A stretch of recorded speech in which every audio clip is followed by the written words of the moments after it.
Hello, everyone. My name is Dr. Vanessa Dunn, Guyton, and I am the proud founder and executive director of Hush No More. Hush No More supports survivors when they're ready to come forward to share their story, to get resources, or just to have somebody to listen to. We also provide training in our communities to raise awareness because we believe that awareness plus knowledge equals prevention. We focus on what I call the HUS topics: sexual assault, domestic violence, sex trafficking, child sexual abuse, incest, all of those topics that organizations and families have a hard time discussing. We talk about them here from a very honest perspective. So every week, Tuesday night at 8 p.m. Eastern Standard Time, we have an amazing guest to just talk about a topic. So tonight we're going to talk about endurance and how endurance can lead to victory and how we all have a little bit of endurance in us. So I am bringing in my guest. I have the beautiful Morgan Reese. Welcome, Morgan. Thank you very much, Dr. Guyton, for having me. I appreciate your invite. I am very honored and blessed. Yeah, you are welcome. I'm just excited that you said that you would come because I think it is so important to meet people that are making a difference in our community, who are sharing their stories, who are on this healing journey right alongside me. And your whole title, Endurance is Victory, that's amazing to me. It resonated with me, and I realized that we're on this journey together. So tell us a little bit about Morgan. Well, Morgan is a 47-year-old young lady. I have three children, three adult children, three grandchildren. I am also into IT background. That's my background. And I work in the healthcare field, but I'm actually all IT, so don't ask me anything on the medical side. Don't know. They're the professionals for that. I love to just live life for the first time, and I want to say 28, almost 30 years, I'm able to live life. And so Morgan is a bubbly person, a social butterfly. Everyone calls me that. And I love to just give love because at one time I didn't get that back. So I'm the person that now I'm just going to share my love, share my knowledge from the things that I've been through and I've experienced to try to help others and help heal and motivate others at the same time while I'm healing and motivating myself. I love it. I think that it's important to share love and kindness because it comes back. And so many times in our society, if we would be more kind, show more love, respect for each other, we wouldn't even have the hush topics. You're right. Like this wouldn't even exist. We wouldn't even have to talk about the crap that people have done to us if they were just loving, right? And genuine love. So thank Genuine. you. That's the key Thank word. you for agreeing that now this journey for you is to be able to share love and kindness. So thanks for that. Thank you. So right now you're in IT. You have this beautiful smile, a professional. You are making it in your field, doing great things in the community. How did your life start out? Tell us about the younger Morgan. The younger Morgan was, how can I put it? I was a happy kid even when I was younger, but when I was dealing with the things that I was dealing with, I didn't know that it was okay to express how I was really truly feeling. When the events that took place in my younger childhood um, was brought forward, I come from a background, don't say anything, keep your mouth closed. So I still had to keep that, what I call the game face on. Um, Still be the happy, bubbly kid, but still try to deal with the things that I wasn't happy with. And I would be around other people and they would say, I don't think that's right. I don't think you should deal with that. Or, I would say something to your parent or to another adult because I don't think what you're dealing with is fine. And I would say, no, no, no, because I don't want any trouble. So I was one of those, I don't do confrontation very well. And I learned that at a younger age. And even as I'm older, unless I really, really need to deal with a confrontational situation, I don't do drama. I don't do none of that. So that was me even at a younger age. I was just this happy, bubbly kid. And when I would be rejected or not being embraced from friends and family who I thought were family, I just still continue just to live life to the best that I knew how to live life. Mhm. So even though you were dealing with trauma, you had a smile on your face. Yes. So people couldn't really tell what you were going through. No, not at all. Even once my book finally even came out, I had family members who actually said, "Baby, I didn't know you dealt with that. I didn't know you were going. I didn't know you experienced any of that." Hmm. We couldn't tell because you were always this happy kid. You were always smiling, and I carried that personality and those characteristics even up until my adult stage, and I was still going through trauma and issues. I just figured life still has to go on. I still have to live. I still have children that I have to take care of. I still have a life that I have to live, and I cannot let everyone see what my pain really truly is. Yeah. See, I think it's important that parents hear what you just said. You had a smile on your face. Everything was going good. You were still bubbly, but inside you were hurting because sometimes parents will say, well, not my child. They don't show the signs, or people won't believe you because you don't show the signs, right? You weren't Yeah, depressed I think outwardly. they want you to see this broken individual who have been through such a traumatic ordeal that you're gonna be depressed. You're gonna be crying all the time. You're gonna be not want to be interacting with anyone. Everyone deals with trauma differently, and I've seen those other people who were on that level, who were at that path. But for me, it that's just not what my makeup was. And I'm Mhm. gonna be honest with you, I truly believe that God created me to be that person to endure and to deal with a lot of things, to have that extra strength that I really didn't think at that time that I really had because I was like, oh no, I'm not strong enough. You don't understand. And I would meet other people. God automatically purposely placed a lot of people in my life to say, girl, you were strong. And I was like, no, I wasn't, girl. I'm still working. No, you are strong. You're stronger than you really think you are to deal with as much things you've dealt with. And you still smiling, you still happy. And I was like, but you just don't know what I'm dealing with. That's why now the smile, the happiness, the joy is not masked by trauma, masked by insecurity and terror to the fact of I still have to keep this game face on. Mhm. This is genuine. I had peace for the Yeah, first please. time in so long. It's different. It's a different feel. It's a different smile. Right. I love how you're just sitting in that. You're like, I have peace. I promise you, girl. Woo. For a long 20, I mean, over 28 years, my oldest is 30. So for over 28, 30 years, because as a kid, I didn't know what that meant. And I had my child young. So I was still a teenager or a kid taking care of kids. So I Mhm. still didn't know what that meant until now that I'm older. And I'm only 47, so I'm still not that old. But still, now that I'm older, to know what that really truly means now. Yeah. And I hope that gives people hope that you can find a place of peace when you start doing the work. Yeah. When it, what does your childhood really look like behind the mask, behind that smile? What was it? A lot of abuse, a lot of child abuse, emotional abuse, physical abuse, um, a child that was did not truly feel like she was wanted or loved, um, a child that was teased a lot, not just by friends or in school. I grew up in Philly, so kids in school in general is bad, but kids in Philly is worse. But teased and abused by family, and not distant family, aunts, uncles, mother. I didn't meet my father till I was 21. So I'm the type of person I thought if no one else is going to protect me, no one else is going to save me, my mom got me. She's not going to say nothing, or she's not going to be this way. She's going to have my back because she's my mom. But I think because she had her own broken experiences, maybe she didn't know how to do that with me. But at that time, I was like, well, who can I run to? Who can I turn to as a child for support? Because the main person who I thought was my support system, they're letting me down. Mhm.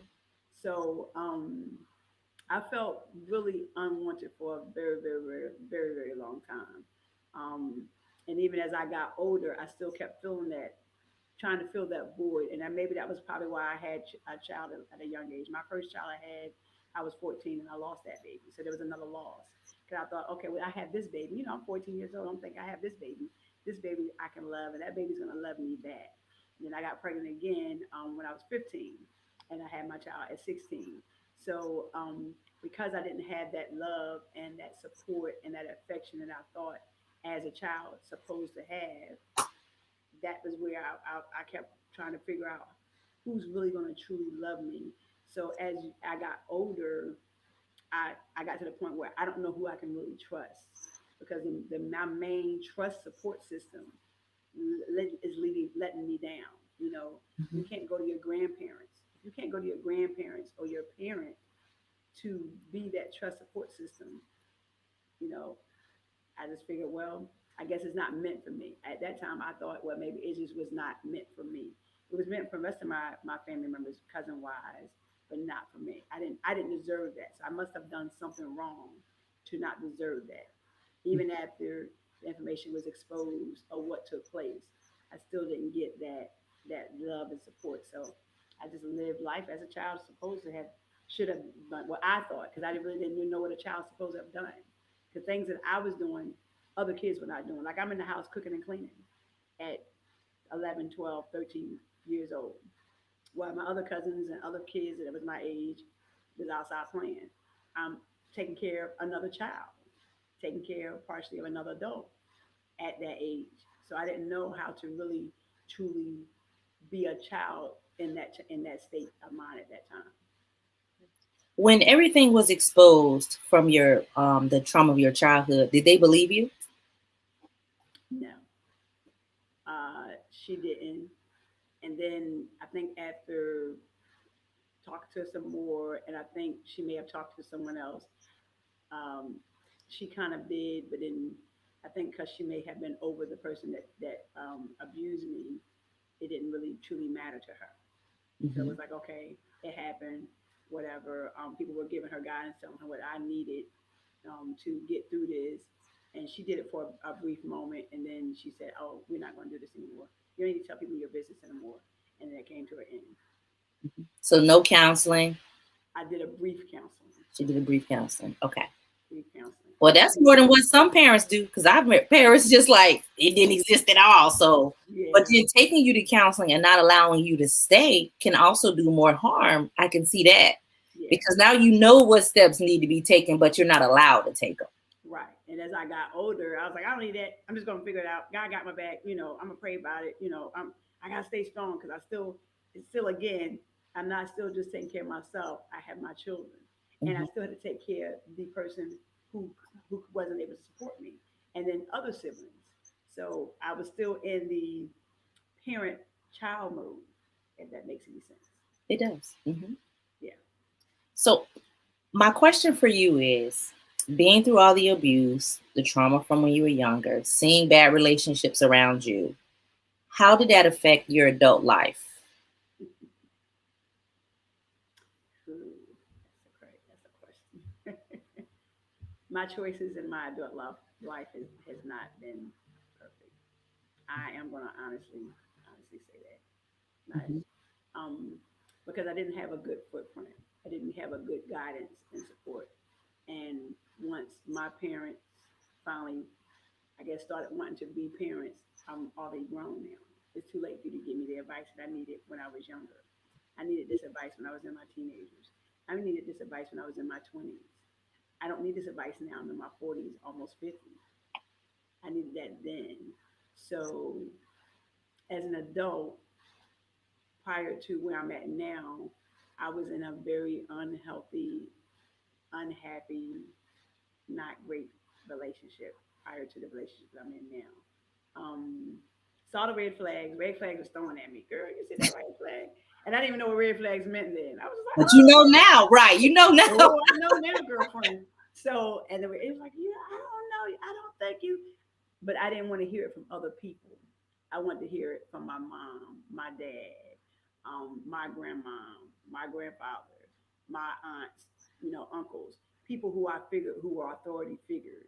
Because I respond and I react better to authority figures than a friend or a close friend. And it's not what I didn't want to take that information. I wanted the right people to tell me that.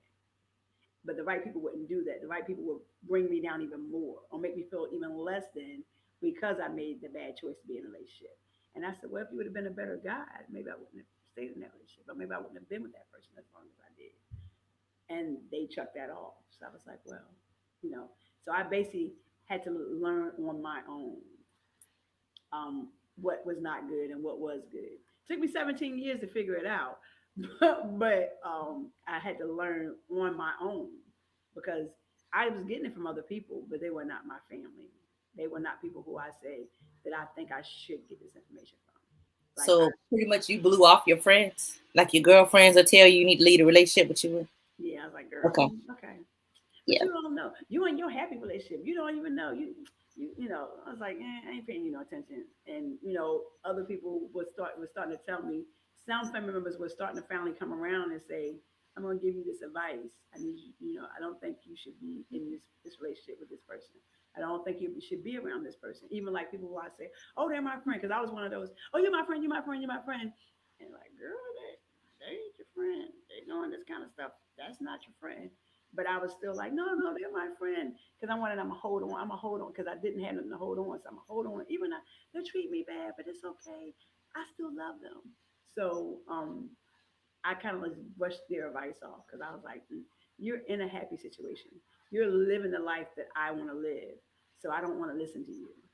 Hmm. I want to listen to the people who I think I should listen to. So I really did brush them off. Honestly, I And brushed them off. sometimes people don't understand when they're giving advice, especially about relationships, about domestic violence, and they don't understand why the person is not listening to them. But sometimes you just are not the one. And that's what it was. Everybody is not the person to give the advice. If you're giving advice, maybe you're not the person that they feel comfortable expressing themselves to. Even though your advice is amazing, Right, this is not the time. Like, I just don't really want to hear what you have to say. And right, I think that's important for our audience to hear that and understand that that might be why your friend or your family member has not made a change, because it's not coming from somebody that they really want to hear it from, or they're just not ready. right. And that's where I was at. That's Yeah. where I was at.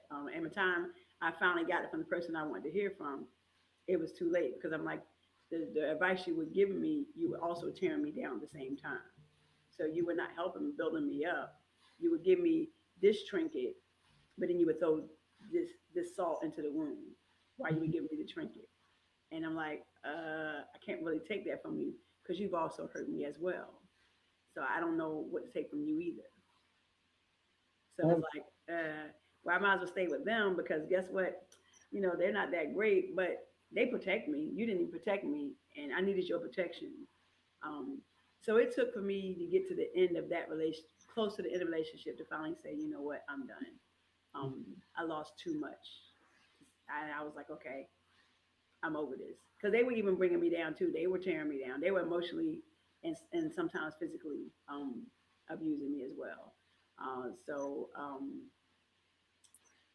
I finally had to get tired of being sick and tired of being tired of just dealing with everyone's, how you say, crap. And I was like, okay, I'm going to do this for myself. I was reading the other day, I was reading a book called The Four Agreements. And in the book, it says that people won't leave a relationship if the person is not abusing them more than what they abuse themselves. Mm, And that was so impactful to me. And what I'm hearing you say, you didn't love yourself. Like, you were at a place where you allowed it because it wasn't worse than what you was doing to yourself. yeah, my when I tell you my self esteem was super Right. low, my self esteem, my confidence, like this person you see now, this was not me 30 years ago, 35 years ago, none whatsoever. When I look over my life up until now, the person you see in front of you, nowhere near this person at all. You would say, "Girl, you're so pretty." I'm like, no, I'm not. Like I would hide to take pictures. I would always be in the background. If I was intimate with somebody, everything was always in the dark. I would never stand in front of a mirror, or if I would do anything, I would always do. I would get dressed in the dark because I was just really that unhappy with the way I look because I figured, well, I'm good enough to be intimate with someone, but I'm not good enough to love myself to say you could turn the light on or you can look at yourself in the mirror to see how beautiful you are. I did not have that confidence to say that that's who I was. When I tell you my self esteem was about as smaller than that. My self esteem was, and I started abusing myself even more. Like I have eczema, so back then I would be so stressed and so worried. I would just scratch myself so much that I would bleed, and then I would fix it up, clean it up, and then cover myself up with long sleeve shirts and like this kind of outfits and stuff. But I've never wore. My legs definitely wouldn't have been out nowhere, no how. I would have turtlenecks on, so I would purposely sometimes damage myself even more because I'm like, well, nobody else like me, nobody else want me. Um, I remember when I had my oldest. I have to tell this story.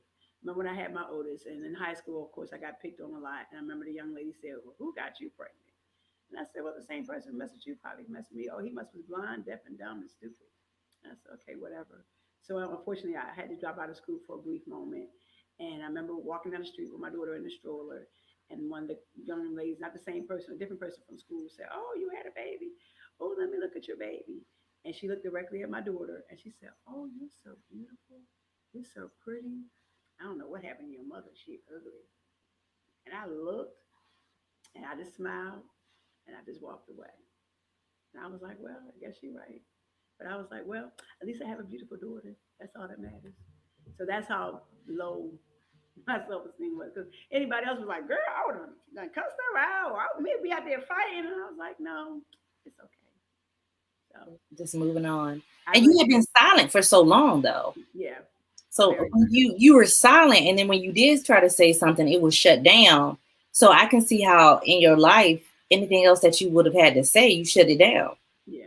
Because that was your life early on. Nobody's gonna And help me anyway. Nobody got my back anyway, so ain't no need for me to say anything. That's how I looked at it. That's how I that's how you felt. looked at it. Yeah, and that's why I advocate for kids, because I realize that when you are broken as a child, you become a broken adult. So how can we prevent more broken adults? And it starts so early on and Definitely. catching it, because it leads to like this unhappiness in life. And I'm happy where you are now. Wish you wouldn't have had to go through it, but there's always a purpose between our pain. So I love that you're here now Definitely. I today. mean, I've met people who are still broken in their 60s, their 70s, their 80s, Right. and they're going to take that brokenness to the grave with them because either they don't want to get the help or they don't know how to get the help or they maybe are afraid to get the help. So I was like this the way it was. I'm going to go to heaven just the same way. I'm not going to change. And I'm at a point in my life, in my place in my life now. I have grandchildren. I never would have thought I had that. I would have never thought I had kids that actually love me and appreciate me. I look at my grandkids and they genuinely love me. So I'm like, I really have some more people, little people that looks up to me, and I am blessed and grateful and honored that God allowed me to have another generation. So I want to give them a different of what I did not get because I from previous generations, their brokenness passed on to the next kid, to the next kid, to the next kid. I want to try to figure out a way, and I cannot do it by myself. And I know eventually I am going to have to go back to counseling and really get more help. But I want to start somewhere where that brokenness won't continue on. It like they don't see, oh, she's happy like here, but I don't see her like this. I want my grandkids and other kids in this generation to say, to learn and say, hey, life does really happen, and you do have moments where you're not going to be this happy go lucky person. But if you need somebody to talk to, if you really truly need help, I promise you it's okay. You can talk to somebody because I promise you, I know what it feels like when you do talk to somebody and nobody's listening. Or you're trying to talk to somebody and you're afraid what they're going to say, or whether they're going to tear you down even more, and you already feel bad enough. So I want to try to figure out a way how I can help this generation on down, and the generation prior to me, the decade prior to me, um, older people, younger people. I don't care. I want to do what was not done for me. I want to give what was not given to me. And that's a chance just to even hear. And sometimes some people don't even want you to say anything. They just want you to just listen to. Can you just please just let me just vent? Even if I'm babbling on and I'm saying this, just let me talk because I've been wanting to get this out for a very, very long time. And I just really truly need somebody just to listen to me. There's a difference between listening and hearing. You can hear what a person say, but you truly need to listen to what they're saying because they're crying out for something. They're asking for something. They're needing something. And if you are hearing them, but you're not listening, nothing is going to be changed. Nothing is going to be better. I agree. I'm real big on listening. That's why our platform is you call us, we listen. Sometimes people not really ready to make change, but they just need to work it out themselves and hear it out loud and process it themselves. So I think it's important to have people in our circle that will listen to what we have to say. I think that's very important. So, Endurance is Victory. That is the book that you wrote. What did you endure? So, if people were to go and get your book, what did you endure that now you are victorious over? I endured incest. I endured, and I'm a survivor of sexual assault uh, 4 times, almost the fourth time. The 3 times for sure. Fourth time was by my own parent, father. Was shocked about that. I endured physical abuse. I endured mental abuse. Um, I endured not being loved, not being wanted, not being accepted just for who I am, regardless of what my skin looks like, what my hair looks like, what kind of clothing I wear, um, how I talk, how I carry myself. If I want to be a different person on a different day, I endured a lot of trauma, a lot of pain, a lot of hurt, a lot of disappointment, a lot of rejection. I've endured. Mhm. I truly endured. I've endured not being wanted even from birth until now. Um, I endured. I've overcame. I'm still here. People try to take me away, try to get rid of me, try to remove me from this world.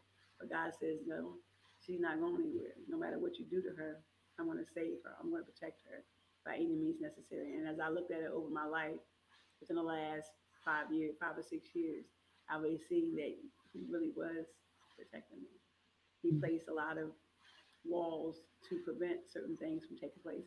Even when I tried to take my own life, because I was like, well, everybody else trying to do it, let me try it myself. I walked out in front of a car to get hit. It didn't happen. God was like, you ain't going nowhere. I tried to cut myself. It didn't work. And the knife was sharp, but when it went on my skin, it was dull. So I endured a lot.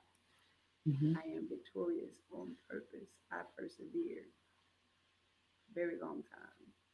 The life I lived, I hear a lot.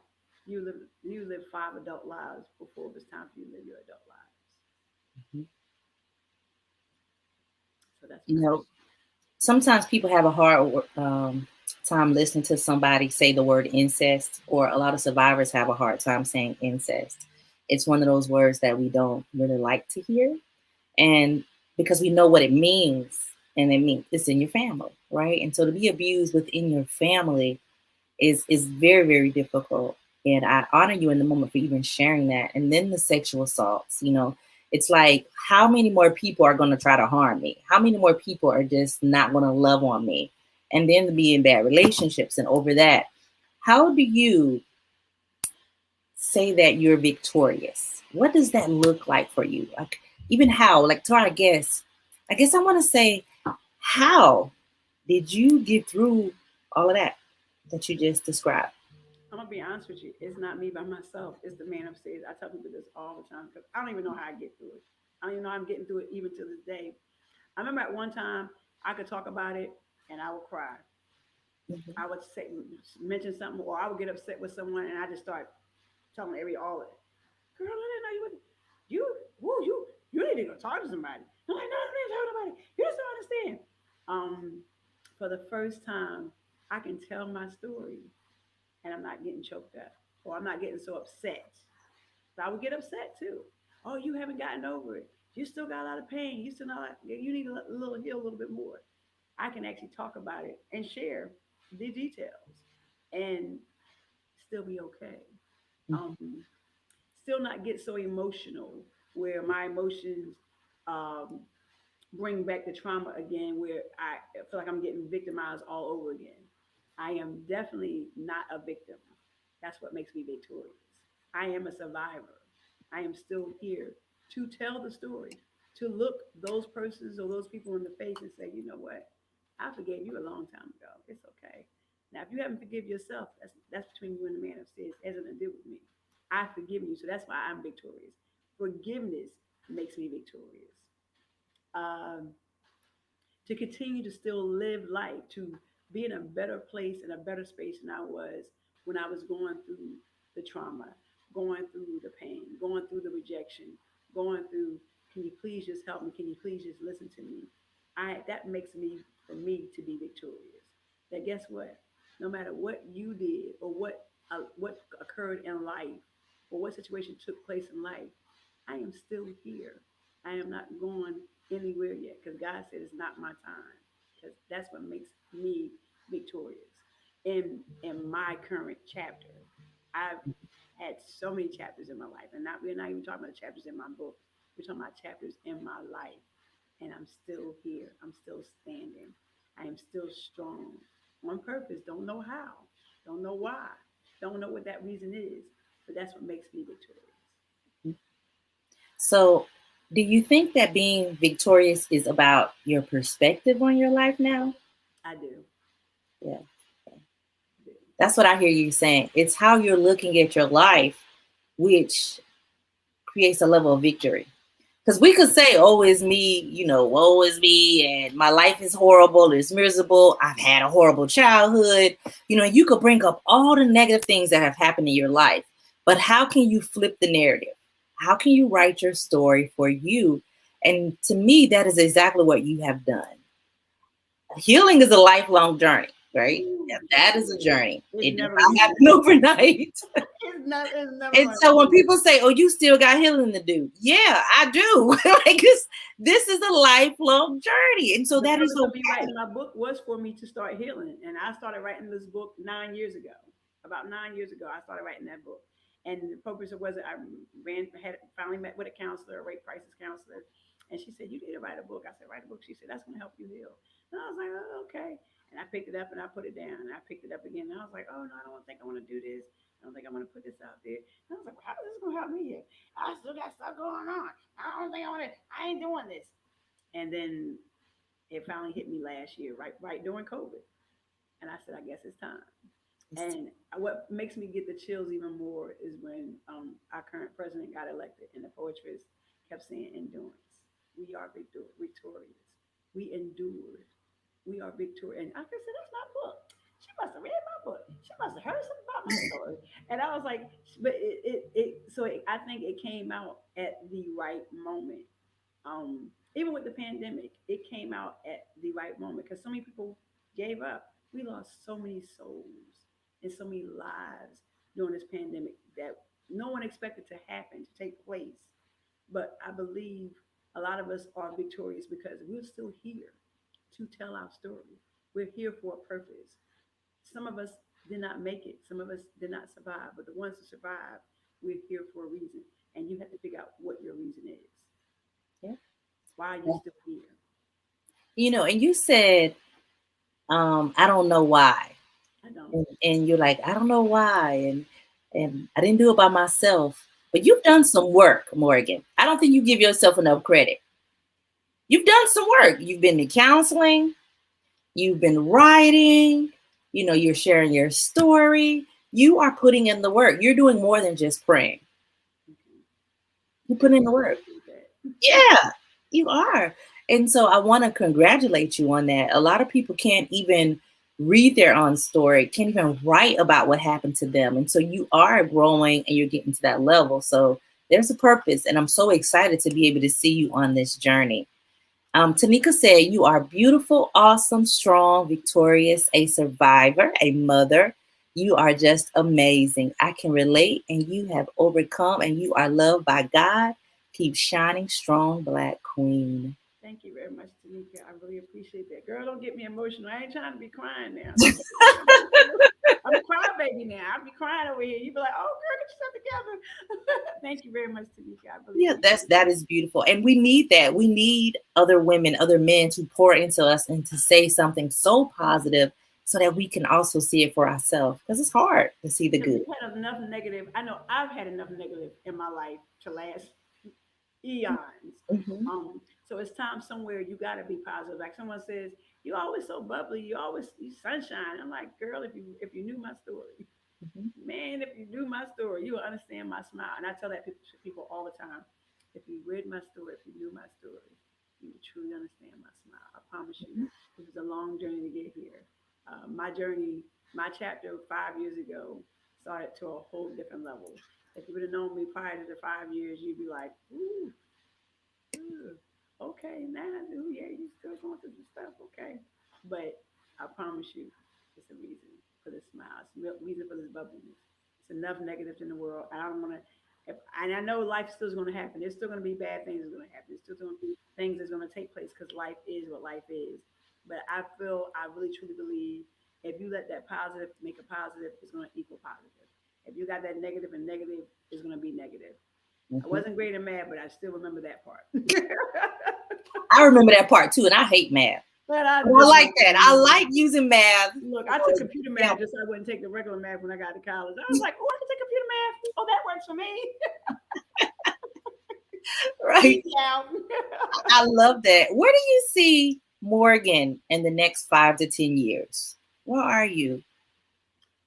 Morgan is going to be a different chapter. Morgan's going to live her life to the super fullest. I'm going to be traveling. I'm going to be sharing my story, sharing my love, my energy, my great vibes, impacting. My goal is positively impacting anyone I come in contact with. Even now, during my personal life, if I see someone else who has eczema or skin condition, I'll say, "Hey, I have eczema. I'm gonna tell you what I have and what I use." The same thing with my book. I want to do the same thing. You know, I want to share the things that I've been through, if I possibly can, with anyone who will listen or who needs help or who needs guidance. I want to take that to higher heights. I want to go to foreign countries where if I can understand their language and they can understand me, I want to share this abroad because you never know what men or women are dealing with. It's not just women who are impacted sexually assaulted or anything like that. It's men that go through that too. People don't believe that, but it's a such thing as that. So I want to share what I've been through, my journey, and maybe how I can help someone else.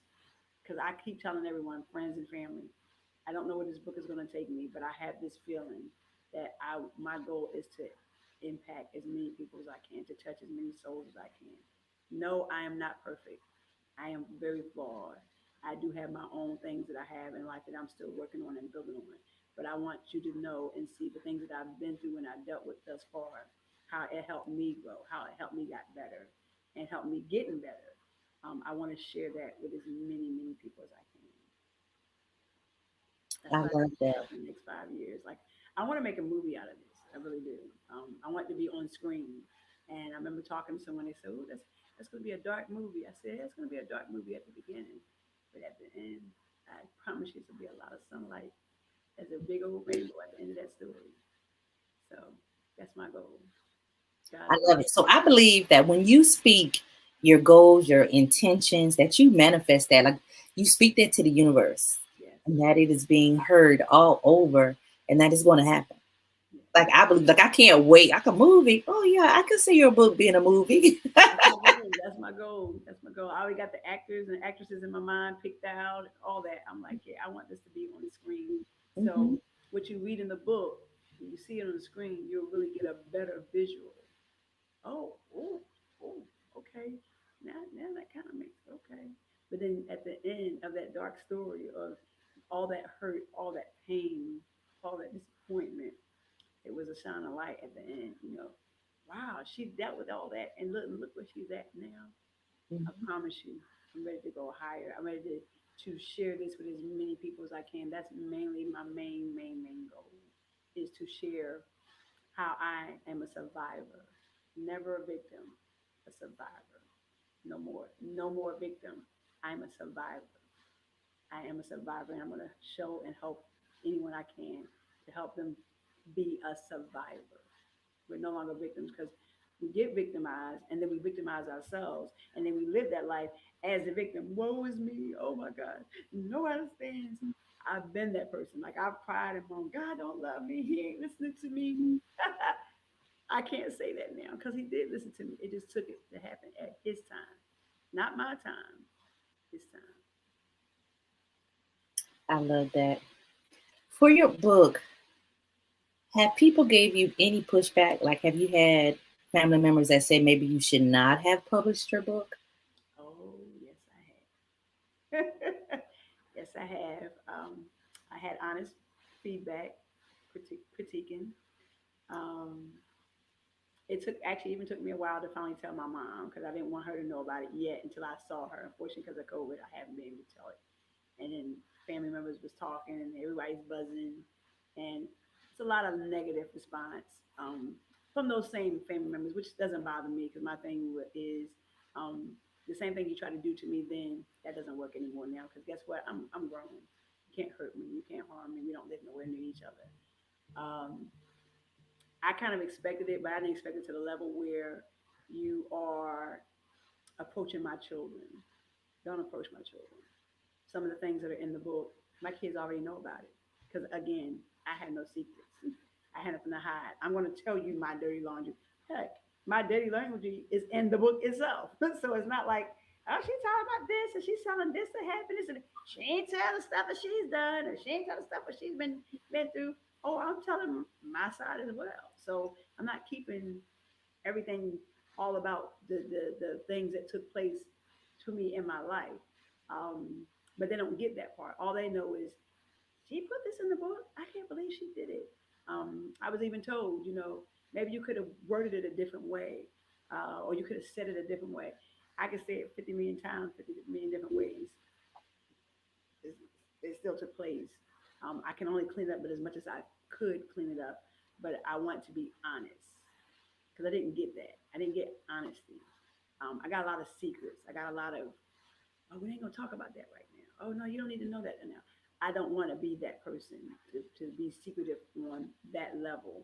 So you're gonna see some words in there. You go, ooh, but it's not words where um, I had a reader who purchased a book and they shared it with their teenage daughter.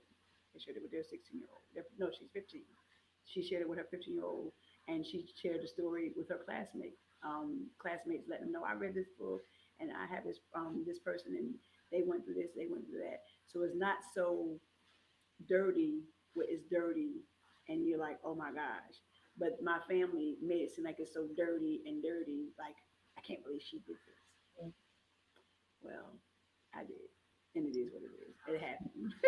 The reason I ask you that is because there are a lot of survivors who want to write their story, who wants to share it, but they're worried about what family and friends may say or think about them.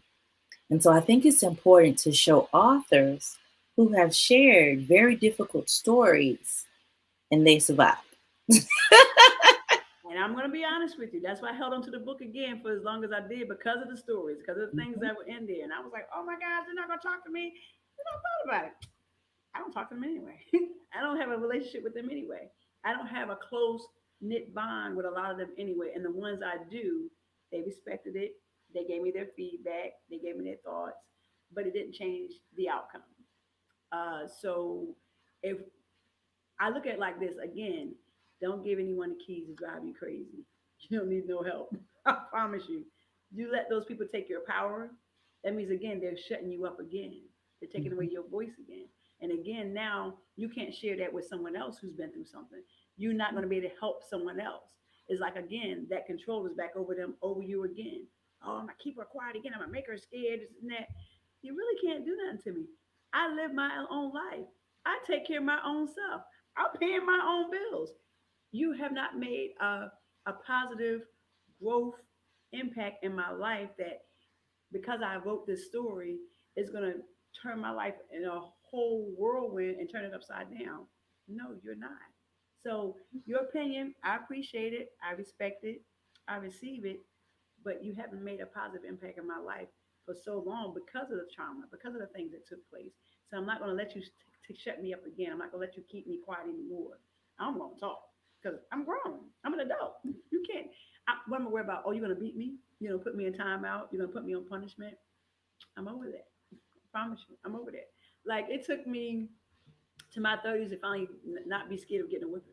30s, not being afraid of getting a whipping. Because I remember I was told, you can be 90 years old, I still whip you. Dang, 90 years old. I don't know how that's going to. Can't do anything to me. So those family members, I respectfully receive their information. but they can't control you anymore. They don't live your life. They're not in your home. They're not paying your bills. They're you cannot. There's no need for you to rely on for them. Except their information, you can receive it, you can respectfully take it, and you can do whatever you want to do to it. But that's your story, not their story. They were not in the room when it took place. They were not in that bed when it took place. They were not on that floor when it took place. They were not in any part of any facet of whatever your trauma was that took place. So they can't do anything to you. Share your story, please. More people need it. Mhm. Just like mental health. Nobody's talking about mental health. The same thing with sexual assault. Same thing with domestic violence. Everybody's afraid to say something. Everybody, the per, no, I'm gonna be honest with you. When the book was starting to finally come out, I started thinking I'm being transparent and being honest, and I started telling certain people, I wrote a book, a lot of information in there. You may be in it, and a couple people, my kids kept saying, "Mom, why you keep telling people?" I was like, "Well, I'm trying to be honest because some people write books and people don't know who's in the book. I said, don't need to do that. Let them find out on their own." I was like, "Well, I don't want that to happen."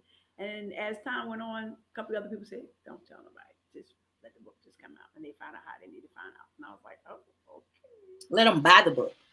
okay." Let them buy the book. Yeah, Yeah. if you want to know, buy the book.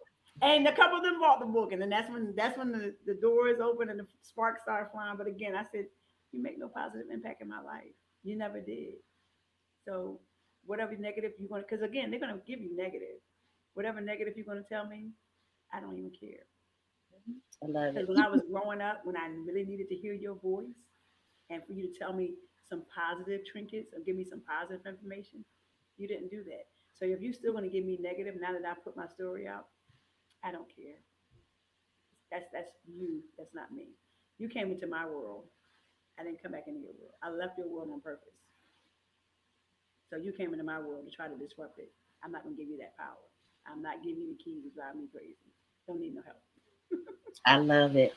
Which makes you victorious, Yes. right? Your endurance definitely led to victorious and even being able to write your book and share your story. I always say you have a right to tell it. It's your story. I'll ask people, well, are you lying? And they'll be like, no. I say, well, tell it. Right. Right. Tell it. That's the only time I'll tell you not to share your story if you're not being truthful. If you're not If being you true. are truthful, Yeah. you have a right to tell your story and you have a right to heal. And so you are an author. You have done it. I'm very proud of you. Thank you. Thank you for sharing your story. Thank you for sharing your truth, for what you have been through. I honor you in this moment. How can people contact Morgan? Well, you can follow Morgan on Facebook. I am at Morgan Reese Author on Facebook. I am also, you can reach me on my website at morganreeseauthor1.com. You can also reach me at author Morgan Reese on Instagram. You can reach me on Twitter, but I'm not really using Twitter. I'm still trying to learn that one, which is ATHR Morgan Reese on Twitter. You can also reach me on my website, and you can reach me via email at morganreeseauthor@yahoo.com. And if you want to send me a message or you want to reach out to me just to get information, or you can contact me at 215-469-1935. I love it. Thank you. And where are your books sold? Endurance is Victory. Where Currently can you find sold on Amazon. You can get it on Amazon.com. And again, it's Endurance is Victory by Morgan Reese, Rees. And you can also get it on Kindle. I'm working on the Barnes and Nobles right now, and I'm working on audio. But right now, it's selling on Kindle and it's selling on Amazon. And I am very blessed. I promise you guys, I am very, very, very blessed. I can also, where is it at? I gotta find it right here. So, in case you don't know what it looks like, this is my book, Morgan Reese. You probably see it in the case back there, but this is the back of the book. So this is me. So, and I'm also in Charlotte, so Charlotte, North Carolina, and I am also in Park Road, Charlotte Bookstore. So you can reach me there as well. And I also have an event that's coming up on August the 1st, and I'll be at that event as a vendor, and you can come and meet Morgan and come enjoy and share some of my love and my good energy and all this positiveness I got. I promise you I'm a movable, energetic person. So if you see me like, oh my gosh, she's all over the place. This is me all the time. I love that your book is in the case. Oh, thank I you. love that you Thank keep you. your book Thank in the you. case. That is so cool. Like, I'm gonna have to find me a case to put my book in. Girlfriend. Everyone's like, oh my gosh, I look so pretty. I was like, yeah, that's me. And I actually had a suggestion from somebody because I was like, oh, I don't want too many people come to my house to know that's me. And I was like, no, you should be impressed. You should be pleased. You should be happy. And I was like, that's a good thing. I was like, girl, not too many people are authors. I was like, oh, okay, I didn't know. So yeah, I have it in the case. But yeah, so you can reach me anytime on Facebook or Instagram. Reach out to me via email, also my website. There's a contact part on my website, and you can also call me at 215-469-1935. Guys, I really am so blessed. I am so pleased and honored that Vanessa, Dr. Guyton, decided to speak with me. You don't even know. I'm in giggles and oohs. Well, we were vending together, and I was impressed with your whole setup, Thank your you. banner, your table. Everything was so professional, and sometimes you don't see that. So Okay. I loved it. I love your whole approach to life and your smile, and it really means a lot to me that you are doing it. Thank you very You much. are I getting out in the appreciate it. community and sharing your story, and so that is priceless. Thank you. That is truly priceless. Do you have any last words that you want to say, just maybe to encourage before we leave? I just want to tell all of you ladies and gentlemen, do not stop fighting. Do not give up. When you fall, get back up, dust yourself off, try again. When you fall and you stay down, you give the devil the happy dance. You make him happy. You make a man who's not pleased with you, a man who doesn't want to see you grow. You make them happy that you allow them to take away your power, so that you allow them to keep you down. Do not do it. I promise you, take it from me. Do not do it. Because when you do that, that means you lost who you were. Don't lose who you are. Don't take away your identity. Don't take away your characteristics. Don't take away anything that makes you you. Because God made you for a reason. He made you for a purpose. You just have to figure out what your purpose is. You have to figure out why are you here? Why are you had to deal with all you had to deal with? Why did you have to go through what you have to go through? It's a reason. It's a purpose. You just have to figure out what it is. But just do not give up. Please take it from me. Do not give up. I've had my moments where I was emotional and I was depressed and I was unhappy, and it wasn't good things. Nothing good came out of that. Do not let anyone steal your power. You were victimized, you were traumatized, but guess what? Let them know you didn't take everything away from me, because I am still me at the end of the day. You may have taken my body, you may have taken my mind, you probably have taken a little bit of my soul, but you're not taking all of me at all. I'm not giving you that advantage. I'm not giving you that power to take away who I am, because God created me unique on purpose, a unique individual on purpose, and we all are unique individuals of purpose. Don't let anyone take that away from you. You have your own unique carbon copy of you. Not a copy, a carbon copy. Carbon copies you can't duplicate. You are not a duplication. You are one of a kind on purpose. And you stay one of a kind on purpose. So no matter what anyone does to you, don't let them shake you. Don't let them keep you down. Fight, endure. Endurance is victory for a purpose, for a reason. Don't let them take away that. I love it. Well, you summed up the whole show with that one. I like that, Morgan. You inspired me because you're right.